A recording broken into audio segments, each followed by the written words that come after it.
ಎಲ್ಲರಿಗೂ ಶ್ರೀರಾಮ ನವಮಿಯ ಶುಭಾಶಯಗಳು. ಇವತ್ತು ಶ್ರೀರಾಮನವಮಿ.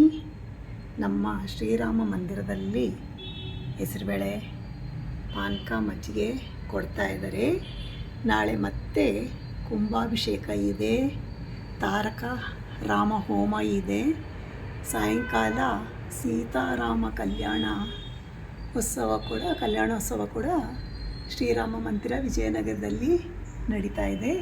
ಇದು ಮೆಟ್ರೋ ಸ್ಟೇಷನ್ಗೆ ಹತ್ತಿರದಲ್ಲಿದೆ ನಮ್ಮ ಶ್ರೀರಾಮ ಮಂದಿರ. ನೋಡಿ, ಈ ಫೋಟೋನ 12 ವರ್ಷಗಳ ಹಿಂದೆ ನನ್ನ ಹಸ್ಬೆಂಡು ದೇವ್ರ ಮನೇಲಿ ಹಾಕಬೇಕು ಅಂತ ಮಾಡಿಸ್ಕೊಂಬಂದರು. ಭಾಳ ದೊಡ್ಡದಾಗಿದೆ, ಆದರೆ ಇದು ದೇವ್ರ ಮನೆ ಒಳಗಡೆ ಹೋಯ್ತು, ಆದರೆ ತಿರುಗಿಸ್ಲಿಕ್ಕೆ ಆಗಲಿಲ್ಲ. ಹಾಗಾಗಿ ನಾವು ಈ ಫೋಟೋನ ಹಾಲಲ್ಲೇ ಹಾಕಬೇಕಾಗಿ ಬಂತು. ಇದು 4 ತಿಂಗಳ ಕಾಲ ಈ ರಾಮ ಸೀತಾಗೆ ನಮ್ಮ ಶಶಿ ಅಕ್ಕ ಅಂದರೆ ನನ್ನ ಹಸ್ಬೆಂಡ್ ಕಸಿನ್ನು, ಅವರು ತುಂಬ ದೊಡ್ಡ ಆರ್ಟಿಸ್ಟು.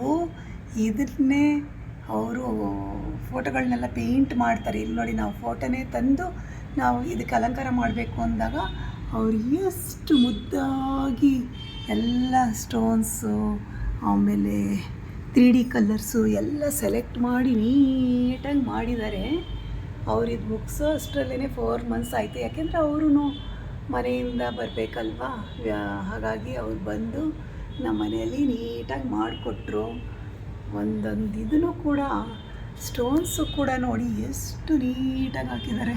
ನಾನು ಕೆಲವು ಸರ್ತಿ ಹಾಕ್ತಾಯಿದ್ದೆ, ಆದರೆ ಅವರೆಲ್ಲ ಅದನ್ನು ತೆಗಿಯೋರು. ಯಾಕೆ ಅಂತಂದರೆ ನೋಡಿ, ಅವರು ಎಷ್ಟು ಚೆನ್ನಾಗಿ ಎಷ್ಟು ಯೂನಿಫಾರ್ಮಾಗಿ ಹಾಕಿದ್ದಾರೆ. ಪರ್ಲು, ಸ್ಟೋನ್ಸು, ಆಮೇಲೆ ಚೈನ್ಸು ಎಲ್ಲ ತುಂಬ ನೀಟಾಗಿ ಹಾಕಿದ್ದಾರೆ. ಇಲ್ಲಿ ಹೇಳಬೇಕು ಅಂದರೆ ನೋಡಿ ಎಷ್ಟು ಮುದ್ದಾಗಿ ಮಾಡಿದ್ದಾರೆ. ನಾನು ಹಾಕ್ತಾಯಿದ್ದೆ, ಹಾಕಿದ್ಮೇಲೆ ಅವರು ಅದನ್ನೆಲ್ಲ ನೀಟಾಗಿ ಯೂನಿಫಾರ್ಮಾಗಿ ಜೋಡಿಸೋ ರೀತಿಯಲ್ಲಿ ಮಾಡೋರು.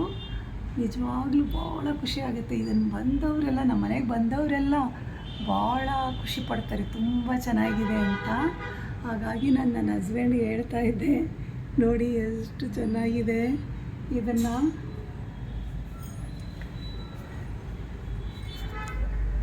ನಾವು ಫ್ರೇಮ್ ಹಾಕ್ಸಿದ್ದು ಒಳ್ಳೆಯದಾಯಿತು ಅಂತ ಇದನ್ನು ಫ್ರೇಮ್ ಹಾಕ್ಸಿ ಇದನ್ನು ತೊಗೊಂಬರ್ಬೇಕಾದ್ರೆ ಟ್ರಕ್ಕಲ್ಲಿ ತೊಗೊಂಬಂದರು ನನ್ನ ಹಸ್ಬೆಂಡು. ಯಾಕೆಂದರೆ ಅಷ್ಟು ದೊಡ್ಡದಾಗಿದೆ. ಒಂಥರ ಮನೆಗೆ ಒಂಥರ ಕಳೆ ಅನಿಸುತ್ತೆ. ನಮ್ಮ ಅತ್ತೆ ಯಾವಾಗಲೂ ಹೇಳೋರು, ನಮ್ಮ ಅತ್ತೆಯವ್ರ ತಾತ ಶ್ರೀರಾಮ ನವಮಿ ಅಂದರೆ ತುಂಬ ಚೆನ್ನಾಗಿ ಆಚರಿಸ್ತಾ ಇದ್ರಂತೆ. ಮನೆಯಲ್ಲಿ ಭಜನೆ ಮಾಡಿಸಿ ಬಂದವ್ರಿಗೆಲ್ಲ ಊಟಕ್ಕೆ ಹಾಕಿ ಮಜ್ಜಿಗೆ ಪಾನಕ ಹೆಸರುಬೇಳೆಗಳೆಲ್ಲ ಕೊಡ್ತಾಯಿದ್ರಂತೆ. ನಮ್ಮ ತಾತನ ಮನೆಯಲ್ಲೂ ಕೂಡ ಇವಾಗಲೂ ಅದೇ ಥರ ನಡೀತಾ ಇದೆ. ಏನಕ್ಕೆ ಅಂತಂದರೆ, ನಮ್ಮ ಮಂಡ್ಯದಲ್ಲಿ ಶ್ರೀರಾಮ ಮಂದಿರ ಅಂತ ಇದೆ. ಜಾಗನ ನಮ್ಮ ತಾತ ಕೊಟ್ಟಿದ್ದಾರೆ. ಅದನ್ನು ಕನ್ಸ್ಟ್ರಕ್ಷನ್ ಎಲ್ಲ ಮಾಡಿದ್ದು ನಮ್ಮ ದೊಡ್ಡ ತಾತ ಅವರೆಲ್ಲ ಇವಾಗ ಅವ್ರ ಮನೆಯವರೇ, ನಮ್ಮ ದೊಡ್ಡ ತಾತನ ಮನೆಯವರೇ. ಇವಾಗಲೂ ಕೂಡ ರಾಮೋತ್ಸವ 1 ವಾರ ಆಚರಿಸಿ ಪ್ರೊಸೆಷನ್ ಮಾಡ್ತಾರೆ. ನಾನು ಆವಾಗಲೇ ಹೋಗಿ ಒಂದು 15-16 ವರ್ಷ ಆಗೋಯ್ತೇನೋ. ಒಂದು ಸರ್ತಿ ಅಲ್ಲಿಗೆ ಹೋದಾಗ ನಾನು ಅದನ್ನು ನೋಡ್ಕೊಂಬಂದಿದ್ದೆ. ವರ್ಷ ನಾವು ಹೋಗ್ತಾಯಿದ್ವಿ. ನಮ್ಮ ರಾಮ ಮಂದಿರದಲ್ಲಿ ಹಾಡೋರನ್ನ ಕರೆಸ್ತಾಯಿದ್ರು, ಹರಿಕತೆ ಹಾಡೋರನ್ನ ಕರೆಸ್ತಾಯಿದ್ರು. ಆಮೇಲೆ ಮಧ್ಯರಾತ್ರಿನಲ್ಲಿ ಪ್ರಸಾದ ಕೊಡೋರು. ನಾವೆಲ್ಲ ಚಿಕ್ಕವರು ಮಲ್ಕೊಂಬಿಡ್ತಾಯಿದ್ವಿ. ಆಮೇಲೆ ನಮ್ಮ ಅಜ್ಜಿ ಎಬ್ಬರಿಸ್ಬಿಟ್ಟು ನಮ್ಮನ್ನೆಲ್ಲ ಕರ್ಕೊಂಡು ಮನೆಗೆ ಬರೋರು. ಆದರೂ ದೂರ ಇದೆ, ಏನು ಹತ್ರ ಏನಲ್ಲ. ರೈಲ್ವೆ ಟ್ರ್ಯಾಕ್ ದಾಟಿದ್ರೆ ಹತ್ರ, ಅದೇ ನಾವು ಸಿಟಿ ಕಡೆಯಿಂದ ಬರಬೇಕು ಅಂದರೆ ದೂರನೇ ಆಗ್ತಾಯಿತ್ತು. ಆದ್ರೂ ಎಲ್ಲ ಮಕ್ಕಳನ್ನೂ ಕರ್ಕೊಂಡು ನಮ್ಮ ಅಜ್ಜಿ ಮನೆಗೆ ವಾಪಸ್ ಕರ್ಕೊಂಡು ಬರ್ತಾಯಿದ್ದಿದ್ದು ನೆನಪಾಗ್ತಾಯಿದೆ. ಈವಾಗಲೂ ಕೂಡ ರಾಮ ಮಂದಿರದ್ದು ರಥೋತ್ಸವ ನಡೆಯುತ್ತೆ. ತುಂಬ ಖುಷಿಯಾಗುತ್ತೆ. ನೋಡೋಣ, ಆದರೆ ಆ ಟೈಮಲ್ಲಿ ಹೋದರೆ ಚೆನ್ನಾಗಿರುತ್ತೆ ಅಂತ ಅಂದ್ಕೊಳ್ತಾ ಇದ್ದೀನಿ.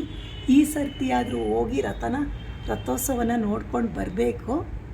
ನೋಡೋಣ, ಆದರೆ ಈ ಸರ್ತಿ ಹೋಗಿ ಬಂದ್ರಾಯಿತು. ಎಲ್ಲರಿಗೂ ಮತ್ತೊಮ್ಮೆ ಶ್ರೀರಾಮನವಮಿಯ ಶುಭಾಶಯಗಳು. ನಮ್ಮ ಶಶಿ ಅಕ್ಕನಿಗಂತೂ ತುಂಬ ಥ್ಯಾಂಕ್ಸ್ ಹೇಳ್ತೀನಿ. ನಮ್ಮ ಮನೆಗೆ ಮುದ್ದಾದ ರಾಮ, ಸೀತಾ, ಲಕ್ಷ್ಮಣ, ಆಂಜನೇಯ ತುಂಬ ಚೆನ್ನಾಗಿ ನಮ್ಮ ಶತ್ರುಘ್ನ ಎಲ್ಲ ನೀಟಾಗಿ ನಮಗೆ ವರ್ಕ್ ಮಾಡಿ ಕೊಟ್ಟಿದ್ದಾರೆ.